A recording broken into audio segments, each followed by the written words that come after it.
ഇന്നെന്താ ശങ്കരടിച്ചിട്ട് ഒരു പ്രത്യേക ചുമ? ഇതിനേക്കാൾ നന്നായിട്ട് ചോദിച്ചോണ്ടിരുന്നതാ. ആരാണ്ട് കൊതി വെച്ചതാണ്. ആ തീവ്രവാദികളുടെ കൂട്ടത്തിൽപ്പെട്ട ഒരു നായിന്റെ മോൻ തോക്കിന്റെ പാത്തിയോണ്ട് എന്റെ ഈ ഒറ്റ കുത്ത. ടൈമിംഗ് ഇല്ലെന്നേ, ഒറ്റ ഒരെണ്ണത്തിന് ടൈമിംഗ് ഇല്ല. ആ ടൈമിങ്ങിന് വെല്ലുന്ന ടൈമിംഗ് നമ്മുടെ നേതാവ് ആനന്ദകുട്ടൻ നിന്നെ കാഴ്ചവെച്ചത്. എന്തേനു അല്ല, കറക്റ്റ് ടൈമിംഗിലായിരുന്നല്ലോ മൂത്രമൊഴി. എടി ഹീറോയിനെ, ഷൂട്ടിംഗ് കഴിഞ്ഞ് വണ്ടി കേറിയപ്പോ തൊട്ട് തുടങ്ങിയതാ ഞാൻ ഒഴിച്ച ആ മൂത്രത്തിൽ നീ തളപ്പിട്ട് കയറാൻ. എന്നിട്ട് അത് കേട്ട് കൊക്കാൻ തൊള്ളയില് പല്ലില്ലാത്ത കുറെ തെണ്ടികളും. ഒരു മൂത്രമൊക്കെ ഏത് സിനിമാ നടൻ ഒഴിക്കും, പക്ഷെ ഇത് പരിസരം മാറിപ്പോയി. ഉസ്മാനെ ഒന്ന് ബലത്തി ചവിട്ടിക്കോ, കൊറേ അതിനോട് ചവിട്ടി ഇറക്കട്ടെ. അങ്ങനെ ഒന്നും കളിയാക്കണ്ട കുട്ടാ, ഞങ്ങൾക്കും വരും ഒരു കാലം. ആ വന്ന കാല ഗോപാല ഇത്, പക്ഷെ കഷ്ടകാലായി പോയിന്ന് മാത്രം. നായകന്മാർക്ക് വെടിവെച്ച് നിറങ്ങാനായിട്ട് ഔട്ട് ഓഫ് ഫോക്കസിലെ കുറച്ച് ജീവിതങ്ങൾ 125 ഉണ്ട്. നീ പോയി കോട്ടടിച്ചോ. കോട്ടടിക്കാൻ ഇനിയും വേണം. ആരാണത് ഈ വണ്ടിയിലുണ്ടായിരുന്ന? എന്റെ പേര് ഓ ഉർവശി ശാരദ. ഞാൻ നോക്കിയപ്പോഴാ കണ്ടേ. എടാ കുട്ട, ഇന്നെങ്കിലും 150 തയ്ച്ചതാടാ. ഓ, ഒന്നുമില്ലേലും ഞങ്ങൾ ഇന്ന് കരഞ്ഞത് ഹിന്ദിയിലൊക്കെ അല്ലേടാ. ബച്ചാവോ ബച്ചാവോന്ന്. എന്തേനു ഇത്രയും കാലം അവനവന്റെ കുടുംബത്തിൽ കുത്തിയിരുന്ന് സ്വന്തം മക്കളുടെ മുമ്പിൽ വല്ലതും തരണേ എന്ന് നല്ല പച്ചമലയാളത്തിൽ കരഞ്ഞിട്ട് ഏതെങ്കിലും ഒരു മോൻ 10ന്റെ ചിലികാശ് തന്നിട്ടില്ലല്ലോ. ആ നിലയ്ക്ക് 125 ധാരാള, ബാക്കിയുള്ള 25 എന്റെ അവകാശ. കമ്മീഷൻ. അതെ, ഇതുകൊണ്ട് വല്ല ബൂസ്റ്റൊക്കെ വാങ്ങിച്ച് കഴിക്ക്. ചാള വറുത്തതുപോലെ വരുന്നത് എനിക്ക് കൊണ്ട് ക്യാമറയുടെ മുമ്പിൽ നിർത്തുന്നാണാവുക. 10 രൂപ കുറവുണ്ട് ചേച്ചി, ബാക്കി നാളെ തരണേ. നാളെ ഇവര് വിളിക്കണ്ടാട്ടാ. അപ്പൊ ബാക്കിയുള്ളവർക്ക് 125 വെച്ച് നീ അങ്ങോട്ട് കൊടുത്താൽ മതി. ഇനിയും ഞാനിവിടെ നിന്ന് ഡയലോഗ് പറഞ്ഞ കരഞ്ഞു പോകും. ഉസ്മാനെ രക്ഷപ്പെട്ടോ. ദിവ്യ മോള് പിടി. മോക്കുള്ളത് സുന്ദരൻ. അല്ല, ഇതെന്താ 125? എന്റെ എക്സ്ട്രാ 100 എവിടെ? എക്സ്ട്രാ 100? നീ എന്റെ ഡബിൾ റോൾ അഭിനയിച്ച? അതെ ആനന്ദകുട്ടേട്ടാ, ഇങ്ങോട്ട് നമ്പർ ഇടല്ലേ. 3-4 കൊല്ലം മുമ്പ് ഇയാള് ചായപ്പൊടി കച്ചവടത്തിന് ഇറങ്ങിയപ്പോ അവിടുത്തെ ഓഫീസ് സ്റ്റാഫായി കയറി വന്നോളാം ഞാൻ. എന്തായിരുന്നു ഐശ്വര്യം, 3ന്റെ അന്ന് പൂട്ടിയില്ലേ? അത് പൊട്ടിപ്പൊളിഞ്ഞ് പിന്നെ ഷർട്ട് വെച്ചോളം തുടങ്ങിയപ്പോഴും സെയിൽസ് ഗേൾ ആയിട്ട് നീ എന്റെ കൂടെ ഉണ്ടായിരുന്നു.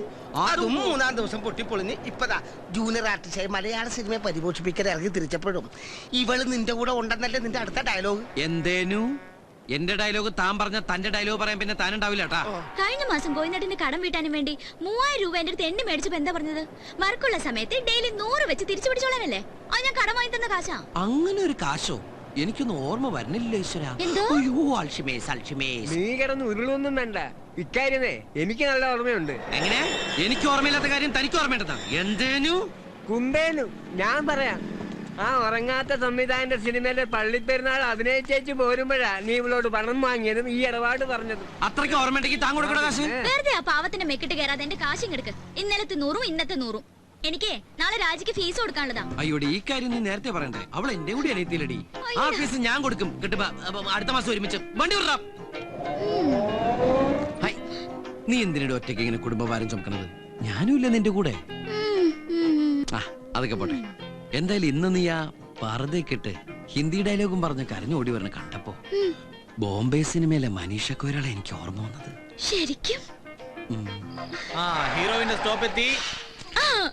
അയ്യോ, എന്റെ ചിട്ടിക്കാശ്.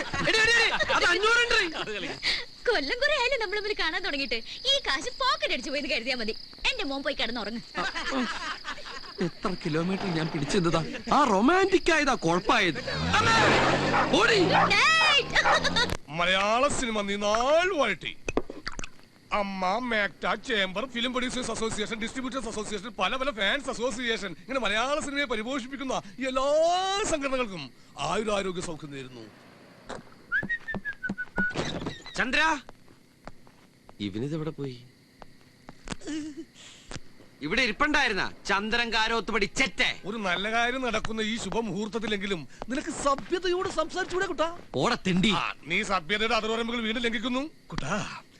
ഈ നഗരത്തിന്റെ പെരുമാറിൽ നക്ഷത്രങ്ങളെ സാക്ഷി നിർത്തി ഞാൻ മലയാള സിനിമയ്ക്ക് വേണ്ടി പ്രാർത്ഥിച്ച് ഈ കുരുതിജലം പാനം ചെയ്യുകയായിരുന്നു. അറിയോ നിനക്ക്?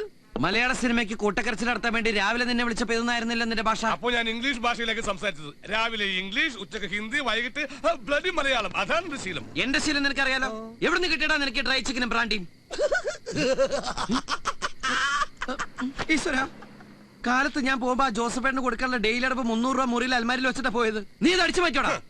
കൂടെയുള്ള ജൂനിയർ ആർട്ടിസ്റ്റുകളുടെ 25-50 കൊങ്ങ കുടിച്ചുണ്ടാക്കുന്ന നിന്റെ തൂറ്റ സമ്പാദം അടിച്ച് മാറ്റിയിട്ട് വേണ്ട ചന്ദ്രക്കാരോത്ത് മണിക്ക് ബ്രാൻഡി അടിക്കാൻ പട്ടി തണ്ടി നാറി ചെറ്റെ. നല്ല സഭ്യമായ ഭാഷയിലൊക്കെ സംസാരിച്ചൂടെ നിനക്ക്? ഞാൻ അല്പം മോശം ഭാഷ സംസാരിക്കുന്ന നിനക്ക് കേൾക്കാൻ സൗകര്യമില്ല എന്നാ കേട്ടോ.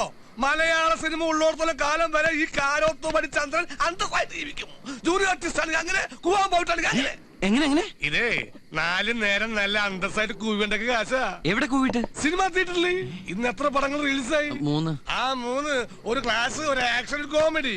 അതിൽ ആക്ഷൻ പടത്തിന്റെ ആൾക്കാര് എന്നെ രാവിലെ വിളിച്ചു പറഞ്ഞ് ഒരു 10-15 ആൾക്കാരെയും കൂട്ടി കോമഡി പടം കളിക്കുന്ന തിയേറ്ററിൽ പോയി കൂവാൻ. അന്തസ്സായിട്ട് പോയിട്ട് 4 ഷോക്കും നല്ല നല്ല സീൻ വരുമ്പോ കൂവി കൊടുക്കും. ഞങ്ങളുടെ കൂവലിയായിട്ട് കാണികൾക്ക് ഭ്രാന്ത് പിടിച്ച് അതോടെ ഫസ്റ്റ് ഡേ പടം ഇതാ ബാക്കി കാശി ഓരോരുത്തർക്ക് 250 രൂപയും ഒരു ഫുൾ ചിക്കൻ ബിരിയാണിയും. എടാ നാറി, ആ സിനിമയിലെ ജൂനിയർ ആർട്ടിസ്റ്റ് ആയിട്ട് നീ പോയി ഞാൻ ഞെട്ടില്ലടാ. അതിനെന്താ, നാളെ ഞാൻ അതിന് പ്രായച്ചിത്തം ചെയ്താ പോരെ.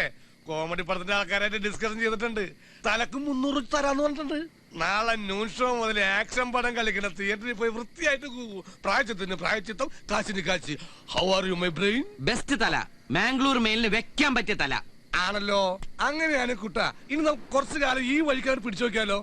കണ്ട പ്രൊഡക്ഷൻ മാനേജർമാരെ തെറിയേക്കണ്ട, വെയിലും കൊള്ളണ്ട, AC തിയേറ്ററിൽ ഇരുന്ന് നല്ല നല്ല സീൻ വരുമ്പോ അങ്ങോട്ട് കൂവി കൊടുത്താൽ മതി. പിന്നെ തൊണ്ടക്കൽപ്പം കിച്ചൊക്കെ ഉണ്ടാവും. അത് പിന്നെ ഏത് പണിയായാലും അതിന്റേതായ ബുദ്ധിമുട്ടൊക്കെ ഉണ്ടാവില്ലേ? ഫീൽഡ് ഏതാണെന്ന് ചോദിച്ചാ സിനിമ ഫീൽഡാന്ന് പറയും ചെയ്യാം. എന്താ നിന്റെ അഭിപ്രായം? എന്തായാലും ഇത്രത്തോളം നീ പ്ലാൻ ചെയ്ത് നിലയ്ക്ക് ഇനി ഞാൻ നിന്നോട് ഡയലോഗ് പറഞ്ഞ കരഞ്ഞു പോകും. അതുകൊണ്ട് ഇനി ഒരു മുറിയിൽ ഒരുമിച്ചുള്ള പൊറുതി നമുക്ക് ഇന്നത്തോടെ അങ്ങോട്ട് അവസാനിപ്പിക്കാം. നീ ഇവിടുന്ന് പോയാൽ ഞാൻ പട്ടിണി ചത്തു. ഞാനല്ല പോകുന്ന, നീ പോവും. ഞാൻ പോയാലും ഞാൻ പട്ടിണി ചത്തു പോവും. നിന്റെ ഷർട്ട് കീറും, നിന്റെ ഷർട്ട് കീറും.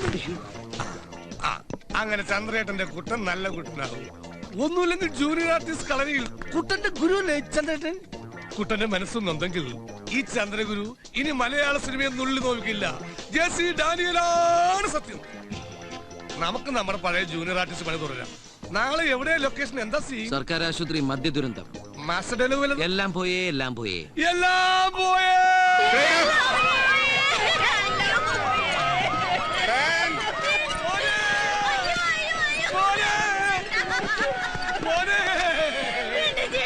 ഡാഡിയുടെ പൊന്നു മോനെ, നിന്റെ കോളേജിൽ പറഞ്ഞത് മദ്യം മദ്യപിക്കാനായി. എന്താ കാണിക്കുന്നത്? ഒന്ന് പറഞ്ഞു. ശരി സാർ. എടോ ശവമേ, ഈ ശവല്ല തന്റെ മോൻ, ആ ശവമാണ് തന്റെ മോൻ. അച്ഛന്റെ പ്രായമുള്ള ഈ ശവത്തെ കയറണോ താൻ മോനെന്ന് വിളിച്ച് കയറുന്നത്? കൊള്ളയിലും നല്ല ശവത്തിനൊക്കെ സെലക്ട് ചെയ്തെടുത്താ. സെലക്ട് ചെയ്ത് നീ ആരടാ? അവര് പറഞ്ഞത് കേട്ടാ പോരെ. സാറേ, ഇവന് ഉച്ചക്കുള്ള ചോറ് കൊടുക്കണ്ട. സിനിമന്റെ ചോറ ആദ്യം തൊട്ട് കിടക്കണോ? താൻ വെള്ളടിച്ച് തട്ടിപ്പോയ ശവാണ്. ലോ ഷാജി, അയാളുടെ വായിലൊറിച്ച് കൂടുതൽ പതച്ചു കൊടുത്തേ. എന്താടോ പതദുരന്തോ? പഴയ പോഷൻ, പഴയ പോഷൻ, പഴയ പോഷൻ.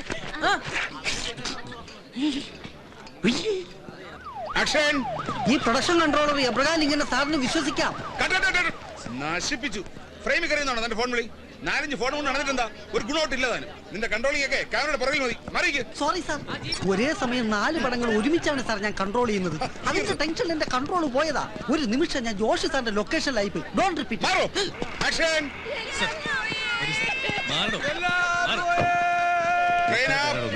വരൂ. ലീഡർ മാറി വേറെ പാർട്ടി ഉണ്ടാക്കാൻ പോയ മോന്റെ ഫോൺ ബെല്ലടിക്കലുണ്ടല്ലോടാ